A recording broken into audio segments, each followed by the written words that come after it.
What is up? Welcome to Etsy Jam episode 85. This week we start part one of a two-part jam with Dave from WoodlandZen. Dave shares his awesome story about driving an RV around the US, building an Instagram community, finding success with coaching and SEO, rebranding his entire business, and purchasing a house with his Etsy earnings. Stick around.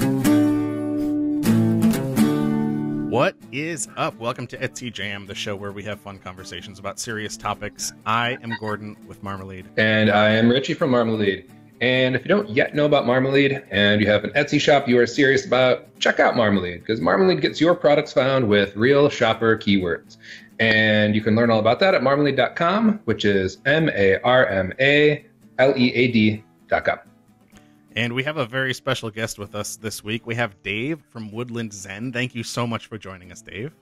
Yeah, thanks for having me, guys. Absolutely. Check out Dave's Etsy shop if you haven't already. It should be linked in the blog, or look it up yourself doing a search if you're listening to the audio version of the podcast. But there you sell wooden and crystal jewelry. Is that right? Yeah, that's right. So we make crystal bracelets with wood, as well as necklaces and earrings and some rings as well. Awesome. And you got your start on Etsy in 2016, but you sold online even before that, it sounds like. Yeah, correct.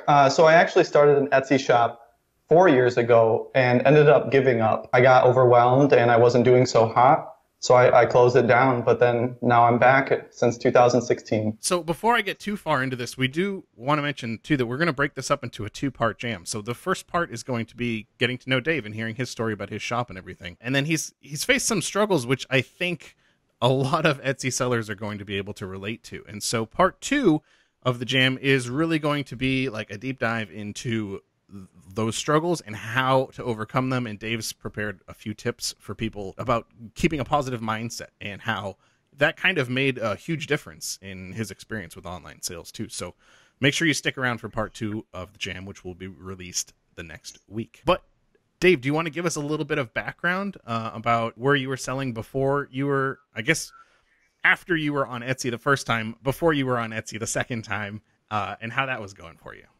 Yeah, no problem. So I'll give like a brief story of a long story. The business is currently my girlfriend and I. We both make jewelry. She makes bracelets. I make necklaces, earrings, and rings. It was like 4 years ago that she made some bracelets and I really liked them. So I convinced her to start an Instagram to sell them, right? Because I've seen a lot of jewelry Instagrams selling jewelry straight out of the DMs, right? Then we saved up money and we traveled a little bit. And we weren't really serious about it until we traveled. And I learned something that we could sell. I learned how to carve spoons. It was an instant idea to sell those spoons, right? And then after that, we got back from traveling. We went to Argentina for 3 months. So I learned how to carve spoons from a Welsh dude in the Andes Mountains. No way. That's crazy. So that was an interesting story, but just to keep it short, I'll keep it at that. So I learned how to carve spoons. We were like, I should sell these too. And you know what? We've seen a lot of markets down there too, a lot of markets. So we instantly had an idea to sell at markets. So we started selling at farmers markets. And then from there, we scaled up and went to like music festivals and craft shows and stuff like that. That was our primary income, selling in person. We weren't really serious selling online for a while. We always knew about it. We always thought about it. And we actually had a store envy, which was like that alternative. And so it was like kind of slow, we were more focused on selling in person. So another year went by, we traveled again. We went to Colombia, Ecuador, and Peru with the money we saved up from our craft. And while we were there, we got a lot more inspiration from markets and stuff like that. And just, being out of your element, really inspires you. So after that, we got back. We had a whole master plan to start selling online, to start taking our business seriously, to just really go at it. And that's when we decided, we are going to make this work. So we started selling at more music festivals, more stuff like that. We focused more on bigger music festivals that you had to pay a lot up front for, but there was a lot of traffic. The farmers markets were just like the fillers in between. Sure. That always made it consistent, So each winter we did this traveling, right? So after another year of that, doing all music festivals, just grinding every single weekend, and me still mostly carving spoons, I finally started making the necklaces that you'll see in my shop. And I came up with the idea myself. There's not many other designers doing exactly what I am, which I'm really glad for. I'm sure, people are going to figure it out eventually. So after that, we went on another trip where we did like the RV road life type thing around the whole country. Nice. And so we like bought a giant RV, like a 36-footer Class A, just like full like retiree size RV. Yeah. It was an older one, obviously. Like we can't afford like the giant ones, but it was an older one. And we went out to like the West Coast and stuff like that. And this is when like selling online really became a bigger priority to me, because what happened is we were like, all right, we're going to hit the road. We're going to hit all these giant music festivals and we're going to make a ton of money, right? Well, I didn't plan out good enough and I didn't book the shows ahead of time, because these big music festivals, they have a large, deadline before the festival to coordinate everything. So we ended up doing just like smaller shows and stuff like that. And that's when it really hit me. It was like, I should be selling online more seriously. I wouldn't have to go through the hassle of, finding all these shows, booking them, loading it up. Because when we were doing the shows with the RV, we didn't have like a tow behind car or anything. We were straight up pulling up with the Class A RV to a show and like unloading like just like a few things from a giant RV. It was tough, So that's when it really hit me. It was like, okay, I need to become serious about selling online. And that's when I started learning more about selling on Etsy, learning about SEO, etc. And still then is sitting in the RV and working online. Still, it wasn't really clicking. I wasn't really gaining traction. I didn't know what I was doing. I would actually be going off of a lot of Etsy rumors, like, oh, try this, try this, try 5 different backward slashes in your title, stuff like that. Yeah, that's the secret. Don't tell everyone about the 5 slashes. So like, just going off of Etsy rumors and then like changing my whole shop based around that or stuff like that. So to make a long story short, after the RV trip, we came back to our home state of Michigan. And I started really digging down on Etsy. We were still doing shows every weekend, still serious about selling online. But then and I swear you guys have not paid me to say this, but it wasn't until I got Marmalead, straight up. It was not until I got Marmalead and then got coaching from another serious Etsy seller that I started to see success. You can give them a shout out too. That's fine. Yeah, it was Joanna, actually. And she was on an Etsy Jam too. And that's how I found her. So it wasn't until I got some help from her, as well as getting Marmalead, that I started seeing success, learning about SEO, and really making it work. And now I'm to the point where I'm helping other Etsy sellers, and I have ebooks and all that type of stuff that I've compiled the information that I've learned, because I know what it's like to struggle, and I would love to help other Etsy sellers. It took like 3 or 4 years to become successful, but you can really shorten that learning curve by investing in your craft and investing in your Etsy, by taking it seriously. A lot of people talk about, I want to become a full-time Etsy seller. I want to become a full-time Etsy seller. Well, the key of that is to act like it's full-time already, even if you're not making a full-time income, to act like it's full-time, and also to invest in it as well. If you want to make a full-time income, people have to keep in mind that other folks in our society do things like go to college and spend thousands of dollars in order to make that full-time income we're talking about. But with Etsy, the investment to learn more about it is so little compared to going to college, and you can actually grow a lot bigger than some college degree jobs, not hitting on college at all, because I went to college for a little bit. That is the long story. And it was kind of short, but kind of long too. That's fantastic. And Richie told me too, like, the success you've had with Etsy after, you really started to take it seriously and things started picking up for you. He said you mentioned that you're even able to buy a house with your Etsy money that you had earned, which, I mean, congratulations. Yeah. That is amazing. Thank you. That's quite an achievement. Thank you. So that's awesome. Yes. With my Etsy success, I actually just bought this house about 3 months ago or so. I moved across the entire country. I was from Michigan, and I bought a house in Oregon here. It was kind of like sticker shock, because the houses are much cheaper in Michigan compared to over here on the West Coast. Yeah. So that was another. I've heard that. Yeah. Yeah. But yeah, I bought a house, and and I actually bought a house with the proof of income to the mortgage company, and it was all Etsy money. There was no other money coming. It was my full-time job, you know. That's fantastic. That's even more impressive because self-employed is even harder to show proof of income. Yeah, So, it's quite awesome. a journey. Yeah. I bet. So when you guys were tooling around the country in the RV, did you think at all that you were actually kind of like house shopping for your future state that you might want to live in, or? Yeah, a little bit. That's awesome. Definitely wanted to see new areas of the country, you know, and we went straight down from Michigan. So we actually crash landed in Missouri because the RV broke down. So we had to like stay at an RV park for a week and have like a mobile RV repair dude come and fix it. And that put us back like $2,000. So that put a hamper on like our whole mindset, you know? Yeah. And, but then we went over to Texas, New Mexico, Arizona, up into Utah. Then we bought a car in Utah.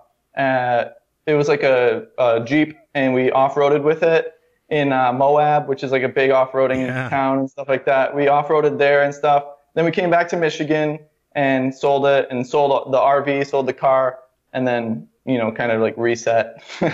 That's awesome. That's such a cool story, man. So in your story, you mentioned that your products are very unique in your space, and you hadn't seen anyone else doing the specific thing you're doing with your products yet. I think that this is something that some Etsy sellers don't know to focus on what their niche is. And so I'd like to learn more about, you know, how you found that. How did you come up with that aspect of your products to make them unique? How did you, you know, play off of that to find your specific set of customers and appeal to them? So we actually rebranded about 6 months ago. We were previously known as Mystical Making, aspects of crystals and the properties, the metaphysical properties, and that's all we talked about, right? Which is a popular niche on Etsy and throughout society, right? Healing crystals and stuff like that. And so we had a blog on a WordPress blog and stuff like that. We talked about crystals and everything. And that was fine. That was great. And then we kind of wanted to make it a little bit more unique, you know, because we're really into nature. We like to go outside and we like to, you know, meditate and all that type of stuff. So we wanted to add another aspect to it, kind of like double niche. So 6 months ago, my girlfriend, Emily, we decided that like we need to rebrand, and we are not really going in the direction that our current brand reflects. So that's when we came up with the name of WoodlandZen. And what we did was we changed the name, of course, we trademarked it, and then we came up with packaging for it as well. Anybody can do this too. You know, you can create cards on Vistaprint or whatever. If you're making jewelry, I don't have any recommendations for other products, but for jewelry, it's easy to make, you know, product packaging. So in terms of the products that I make now, and being unique, is that I used to carve spoons, like I said, so I was familiar with woodworking, and Emily was making crystal jewelry, so I was like, how do we combine these two and make them really cool, you know? So that's when I came up with the current necklaces that I make now, like inlaying stones into wood and stuff like that, and it was a perfect fit because people who like crystals and those types of, you know, metaphysical properties also like to hear about, you know, trees and nature and stuff like that. So we kind of double niched it and kind of made it like a lifestyle / product brand. On our Instagram at WoodlandZen, you can see like our whole brand. You can see the whole aesthetics of it. In terms of being unique with the product, I just took two things that we liked and combined them, and then took it from there, honestly. Yeah. I think that's fantastic. And I think that, you know, obviously the rebranding thing worked for you guys. It did fantastic for you. And it's kind of like when you introduced this, you could have just added it to your shop as, you know, this is another separate set of products that we have in our shop. But it kind of probably took some guts for you guys to totally rebrand everything and focus on, no, this is our image. This is what we do. So that's awesome. It was definitely like that. I actually had some resistance to it at first. I didn't want to change the name. Emily thought of the idea to change the name, rebrand, and go in a different direction. And I was at first resistant to it because I thought like we would lose an audience or something like that. But it was definitely the opposite, and it really, really made us both feel even better about the brand we were representing. Yeah. She used to make macrame bracelets, and now she focuses on the stretchy cord bracelets and makes different combinations as well with crystals and with wood. So we totally actually changed our product line and changed our name. So it was definitely like like halfway starting a new business, but not really. And so you talked about Instagram too early on. And even like, I guess you were on Etsy first, but you kind of veered away from that. And then you went to Instagram for quite a bit and built up a customer base there. What tips do you have for other sellers who might be exploring Instagram and trying to find an audience there? The tips that I have for people doing Instagram is that you need to create a vision. You need to first decide who you are, what you're going to post about, and like create a theme. Because if you don't know who you are, no one else is going to know who you are. If you're all over the place, then so your customers are going to be as well. Create a theme, create a brand, really focus on branding. There's so much information online about branding, so focus on branding and post consistently. I won't go into like Instagram algorithm, all that type of stuff, because Emily's actually the Instagram pro, but I know posting consistently, interacting with your customers and stuff like that is really important. And also keep in mind that if you have an Instagram and you're promoting your products, don't just always post products, then it just gets too salesy, Sure. If you look at some of the biggest brands on Instagram, I've found some that don't post any photos of their products. Mm-hmm. Just complete content curation, mm-hmm. posting like cool stories and things like that. No photos whatsoever of their products, which blows my mind, and I couldn't bring myself to do that, but yeah. So what sort of things do you guys like to post on Instagram then, other than product shots? So we like to post about like the forest, trees, like woodland animals. Like there's a ton of cool photos out there that you can not take but repost from mm-hmm. like photographers and stuff like that. Mm-hmm. Just find other people in your niche that are posting similar things. You can repost it. Instagram likes when you post other people's stuff, so you can curate content that way. So when you guys came back to Etsy in 2016, then was there much of a benefit then of having that Instagram audience kind of already built up and directing them like, hey, check out our new Etsy shop that we opened up? And did it generate some sales for you right off the bat to kind of like stoke the flames a little bit? I think so, yeah, definitely, because we were driving Instagram traffic to Store Envy, but now we're driving it to Etsy. So I think it did stoke the flame, but to be completely honest with the whole stoke the flame idea is that here's a Etsy conspiracy or Etsy rumor for you, if you, even though I don't subscribe to most of them, right? But I think that back then, like a few years ago, when I drove Instagram traffic to Etsy, the sales that came from Instagram traffic would be as powerful as a renew or sale as if it came off of Etsy, mm-hmm. right? But now I think there's a difference. I think Etsy has the ability to also identify outliers and where that traffic came from. And so like if there's a big brand sending thousands of sales to one listing, you're not going to see that listing on the top anymore. So that's my little rumor or conspiracy. But the thing is with these rumors and these conspiracies are that's kind of a heavy word for it, but these Etsy rumors is like that you can't just subscribe to it. You got to test it and not really believe it, honestly. Yeah. But so to answer your question in short, yes. So have you changed in light of, feeling that way about Instagram and how it may or may not be weighted in Etsy's algorithm for placement and search? Have you changed your strategy with what you're trying to do with Instagram, or focused on it more or less, or has that pretty much stayed constant through your entire time selling? Totally constant, because another big choice that my girlfriend and I made was that we're going to split the responsibilities. Previously, we would both be posting on Instagram and both be doing Etsy work. Gotcha. A few months ago, or maybe a year ago, we both decided that she focuses on Instagram and I focus on Etsy. And when that happened, it made us both progress in those two skills. So she's been consistent with Instagram the entire time and driving traffic to those listings, and yeah, it's so totally consistent. All right, and then the last thing I'd really like to ask you about in part one is about some of the struggles. You sent over a write-up to us before the jam, and the struggles that you mentioned I think are really going to resonate with a lot of other Etsy sellers too. So I'd like to hear you describe those in your own words, what you really struggled with in e-commerce with Etsy. Okay, so yeah, it was mostly blaming Etsy and not myself for my success, not taking responsibility for my own success. I would give the key to my success to outside factors. For example, the Etsy algorithm, stuff like that. Sure, it does play a role in your shop, but at the end of the day, it's all up to you. It's all up to how much work you put into it and how smart and how hard you work. So blaming Etsy was a big thing, thinking they're out to get me, thinking that they just want to make money off of me and all of that stuff. And then another one was getting negative, like if I wasn't seeing the amount of sales or views that I preferred to see, then I would get negative. You would go in these negative directions, and it would just not be conducive to a successful Etsy shop and a positive Etsy shop owner. Yeah, that's tough stuff, man. I think that's a tough struggle for a lot of people.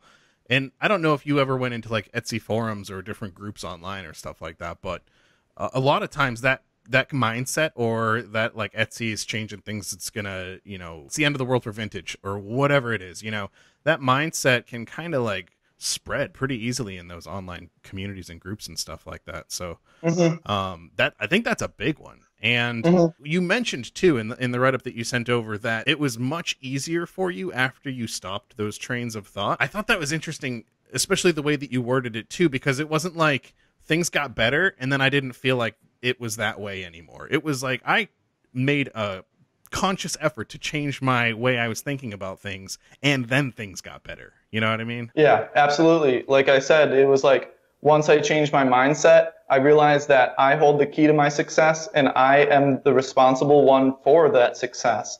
And whatever Etsy's doing, whatever these outside forces that you can blame is doing, you can't control them. So if you want to move forward, be positive, and have a successful Etsy shop, you need to accept those things, if whatever they are, and move forward and take your shop seriously.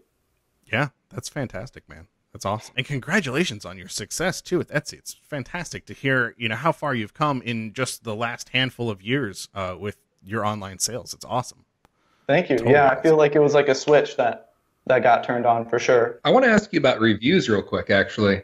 Looking at your Etsy shop, it looks like you have reviews almost every single day, if not multiple per day. Do you do anything special to get people to give you those reviews, or yeah, absolutely. I value reviews a lot, and it definitely affects the history of your listings, the history of your shop, and all that stuff. And if anything, it's that social proof, which is a term that everybody should be familiar with. It adds to that social proof. Other people bought it, other people like it, so I'm going to buy it too. How I get reviews, I actually talk about this in one of my YouTube videos, is that I send a thank you card in every single order. I mean, it's this simple. It really is this simple, because most people get those Etsy emails that say, hey, you have new products to review or whatever it is, and sometimes they're ignored. But if you give them that thank you card and even write a handwritten note on it, they're much more likely to write a review. And as you can see on my shop, they do, because it's like that double reminder. If you get like a faceless email from Etsy that says, hey, you have some new products to review,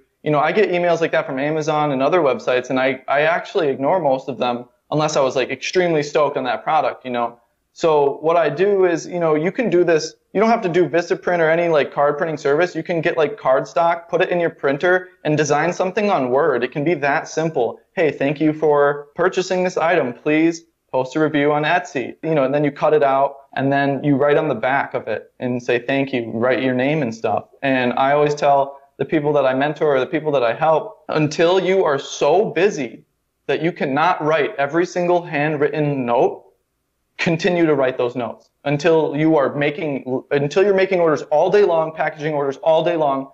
Continue to do those handwritten notes. And even if you don't have time to do those handwritten notes, you still have that review card that is that double reminder. I like that, because it's not just, I get those emails too whenever I buy something online, the faceless emails, and those aren't very compelling.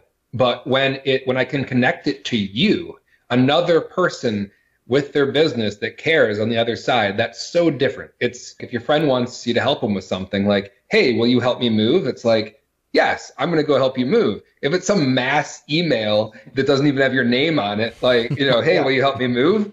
Okay, archive. I'll wait till they care enough to, to make it personal. Yeah, exactly. Yeah. And I always sign my name, Emily's name, and our business name. Thank you. Please write a positive review, or just thank you. If you're busting through a bunch of orders that day, just thank you, and then put your name. Good personal touch. Thank you still goes a long way, and I don't think there's enough of those out there.